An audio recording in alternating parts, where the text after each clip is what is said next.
आज मैं बात करना चाहता हूँ विशेष उन लोगों के लिए जिन्हें ये नहीं पता है कि जब आप किसी ऐसी जगह पे जीवन में पहुँचते हो जहाँ पर आप ब्लैंक हो जाते हो, जहाँ आपको कुछ नहीं पता चलता, जहाँ पर आपको कुछ समझ में नहीं आता, दूर दूर तक आपको कोई रास्ता नहीं दिखाई देता, अंधेरा दिखता है, तब आपको क्या करना चाहिए। And it's very practical. मैं काफ़ी प्रैक्टिकल टर्म्स में मैं आपको समझाना चाहता हूँ और मैं आपसे विनती करता हूँ आज के वचन को मात्र एक हेड नॉलेज की तरह न लें कि बस एक नॉलेज बढ़ने वाले वीडियोस की तरह न लें, इसे अपने जीवन का हिस्सा बनाएं। यीशु ने कहा वो जीवन की रोटी है। रोटी आज हम खाते हैं, कल वो हमारे बदन में गोश्त में तब्दील होती है, वो हमारे अंदर एक हमारी मांसपेशियों को ताकत देती है, नसों में हमें स्ट्रेंथ देती है। वैसे ही यीशु ने कहा जो वो रोटी है उसे अपने जीवन का हिस्सा बनाइए। आज मैं विशेष उन लोगों से बात करना चाहता हूं जिनको जीवन में कई बार ऐसे समय देखने पड़ते हैं जहां पर हमें कुछ नहीं समझ आता कि हमें क्या करना चाहिए, किसको कहना चाहिए, क्या बोलना चाहिए। मैं आपके सामने यिर्मयाह की किताब में से एक वचन आपके सामने रखता हूं, 29वें अध्याय का 12 वचन। तब उस समय तुम मुझको पुकारोगे और आकर मुझसे प्रार्थना करोगे और मैं तुम्हारी सुनूंगा। परमेश्वर के वचन में एक प्रतिज्ञा दी गई है। याद रखिए बाइबल में दो चीजें हैं अधिकतर, एक है आज्ञा, दूसरी है प्रतिज्ञा।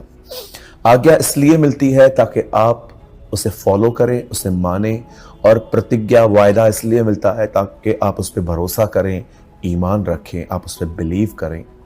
और आज मैं खुदा के कलाम में से आपके साथ एक प्रॉमिस, एक प्रतिज्ञा जो सर्वशक्तिमान परमेश्वर ने की है, जिसको झूठा ठहराना नामुमकिन है। वचन कहता है कि मनुष्य नहीं है वह कि झूठ बोले, इंसान नहीं है कि वो अपनी इच्छा बदल दे, जो वो कहता है वो उसे करता है। यीशु ने कहा जमीन आसमान का टल जाना आसान है, सहज है, लेकिन परमेश्वर की कोई बात जो उसने अपने वचनों में कही है वो पूरी बगैर नहीं रह सकती। तीमुथियुस में पौल कहता है हम चाहे कैसे भी हों लेकिन खुदा कभी अपने आप का इनकार नहीं करता, क्योंकि वो एक विश्वास योग्य परमेश्वर है। जब वो कहता है मुझे चखो और परखो कि मैं कैसा हूं, तो वो आपको अपनी विश्वास योग्यता परखने के लिए कहता है। आज मैं आप में से जितने भी लोग इस वीडियो को देख रहे हैं जिनको लाइफ में कभी कभी टफ टाइम्स फेस करने पड़ते हैं, जहां तक मैं अपने बारे में जानता हूं, मैंने अपने लाइफ में बहुत सारे टफ टाइम फेस किए। जब मैं बीमार था और जब मैं बहुत ज़्यादा स्ट्रेस में था किन्हीं वजहों से, कई बार आप जानते हैं हम प्रभु में हैं और हमारा विरोध होता है, उल्टी सीधी बातें हमारे लिए की जाती हैं, और मैंने हमेशा से इस वचन का अनुसरण करने की पूरी कोशिश की है जो मैं आज आपको बता रहा हूँ। याद रखिए, अगर आप अपने लाइफ में चाहे किसी भी प्रॉब्लम से हैं, चाहे आपको बुरे ड्रीम्स आ रहे हैं, चाहे आप देख रहे हैं कि आप बहुत हार्डवर्क कर रहे हो लेकिन आपको उतने फ्रूट्स नहीं मिल रहे जितना आप एक्सपेक्ट कर रहे हो सकता है कि आपके घर के अंदर कुछ डिमोनिक एक्टिविटीज हो सकता है कि आपके घर के अंदर पैसों की बड़ी प्रॉब्लम है, आपके बच्चे आपकी बात नहीं मानते, आप एक विश्वासी परिवार से नहीं है, अकेले विश्वासी हैं, या कई बार आप खुदा में बढ़ना चाहते हैं लेकिन बढ़ नहीं पाते हैं, बार बार गिरते हैं। आपकी तकलीफ चाहे स्पिरिचुअल हो, चाहे फिजिकल हो, चाहे रूहानी हो, चाहे जिस्मानी हो, मैं आज आपको बोलना चाहता हूं कुछ बातों का एक ही उत्तर है। तब तक परमेश्वर को पुकारिए जब तक वो आपकी मदद न करे। Remember all the days of your life. हमेशा अपने जीवन भर इन बातों को याद रखिए। परमेश्वर को तब तक पुकारते रहिए, तब तक उससे दुआएं करिए जब तक वो आपकी मदद न करता है, जब तक वो आपकी सहायता नहीं करता। हमारा खुदा वो नहीं है जो खाली तख्त पे बैठ के हमें बड़े बड़े आदेश देता है, बड़ी बड़ी चीज़ें बोलता है, ये करो ये करो, और एक दिन बस वो हमें ऊपर बुलाएगा और हम उसके सामने खड़े होंगे और हमें अपना न्याय देना पड़ेगा। हमारा खुदा ऐसा नहीं है। वो दयालु परमेश्वर है। वो मनुष्य की मदद करने के लिए मनुष्य बना, वो हमारे बीच में आया, उसने हम जैसे गुनहगार लोगों के बीच में आके जिंदगी जी, वो मारा गया, गाड़ा गया और जिंदा हुआ। बाइबल बताती है एक व्यक्ति था जिसको परमेश्वर ने एक दिन कहा कि जा और इज़राइल के खिलाफ बात कर। और जब उसने इज़राइल के लोगों से बात की, क्योंकि उन दोनों में लोग और वहाँ का राजा और उसकी रानी जो थी, जो उसकी वाइफ थी, वो गुनाह कर रही थी और लोगों को भी वो अपने गलत नियम सिखा रहे थे, तब एलिया वहाँ पर खड़े हुए और उन्होंने कहा, अब मेरे बोले बगैर बारिश नहीं होगी। वचन कहता है 3.5 साल तक बारिश नहीं हुई। और जब एक दिन ऐसा आया जब खुदा ने उससे कहा कि अब बारिश होगी, उसको प्रभु ने एक वादा किया कि अब ये होने वाला है। लिखा है कि वो पहाड़ पे चला गया और वहाँ पर वो दुआ करने लगा। दुआ करने के बाद वो अपने सेवक को कहता है, जरा देख तुझे आसमान में क्या दिख रहा है। वो कई बार आया गया और उसने आसमान में कुछ नहीं देखा, लेकिन लास्ट में वो इतना छोटा सा बादल का एक हिस्सा देखता है जो बहुत छोटा सा था, हाथ के जितना। और वो एलिया को बताता है कि हाँ, अब मैं उसे देख पा रहा हूँ। और अचानक आप जानते होंगे, आहिस्ते आहिस्ते आहिस्ते आहिस्ते पूरा जो आसमान था वो काला हो गया और इज़राइल में बारिश हुई। मैं आपसे पूछना चाहता हूँ, जब परमेश्वर ने एलिया से कहा कि बारिश होने वाली है, तो क्या ये बोला हुआ वचन क्या उसी समय पूरा हुआ? नो। एलिया ने उसे लेके दुआएं की और एलिया एक बहुत ही परमेश्वर का धर्मी जन था, जिसने देखा कि भले ही परमेश्वर ने कहा है बारिश तो नहीं हो रही है, उसने खुदा को पुकारा, प्रभु आपने कहा है बारिश होने वाली है, अब जल्दी से ले आइए। और आप देखिए बारिश नहीं हुई। कई बार उसने ऐसा किया और तब तक उसने दुआ की जब तक उसकी प्रार्थना का एक छोटा उत्तर तक नहीं आया। आप बाइबल के अंदर ऐसे बहुत सारे उदाहरण दे सकते हैं कि कैसे इजराइली जब मिस्र में गुलाम थे, तब परमेश्वर मूसा को बुलाता है और कहता है, मेरे लोगों की कराहट जो वो मुझे पुकारते हैं मेरे कानों तक पहुंची है, इसलिए तू जा और उन्हें छुड़ा। मेरे भाइयों, मेरी बहनों, आज हमें अपने आप से पूछना चाहिए कि क्या हमारे ज़िंदगी में जो हालात हैं, कहीं हम एक गलती तो नहीं कर रहे हैं?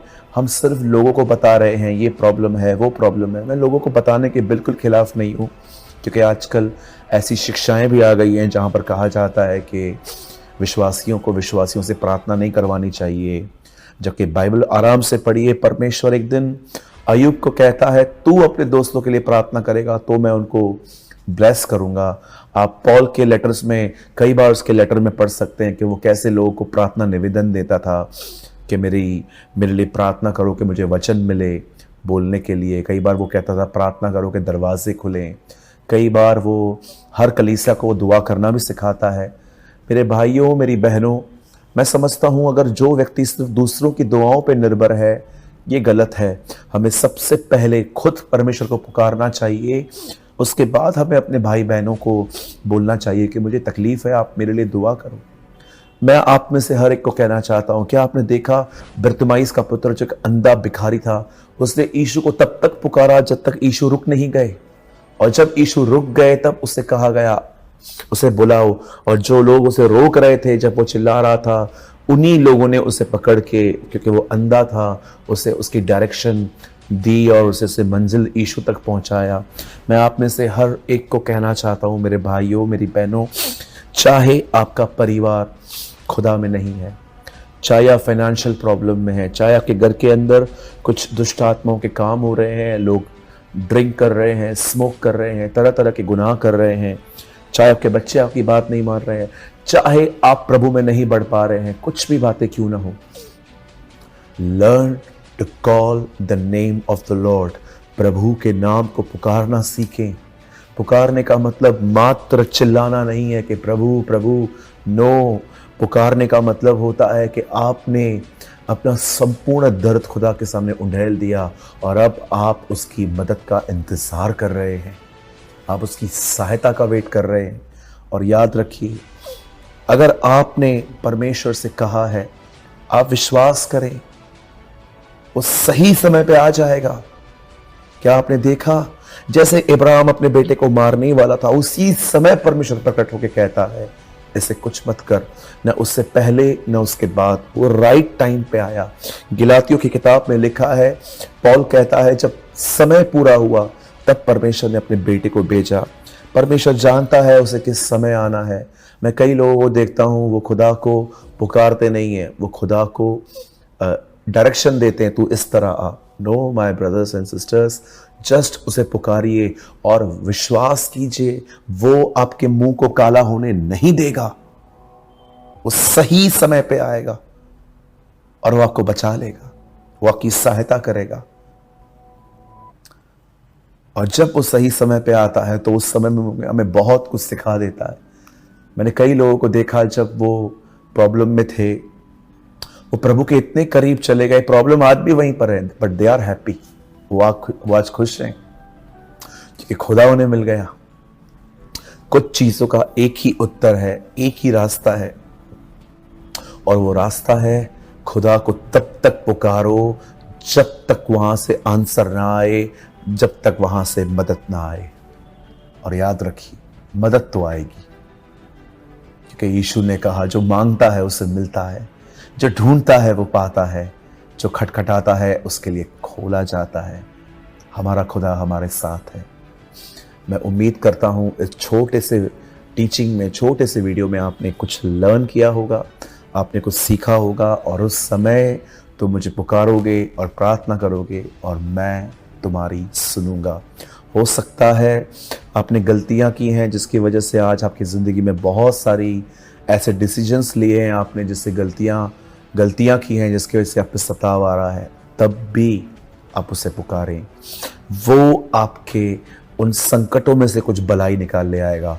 परमेश्वर भलाई निकालने में बड़ा माहिर है, वो महान स्वामी है।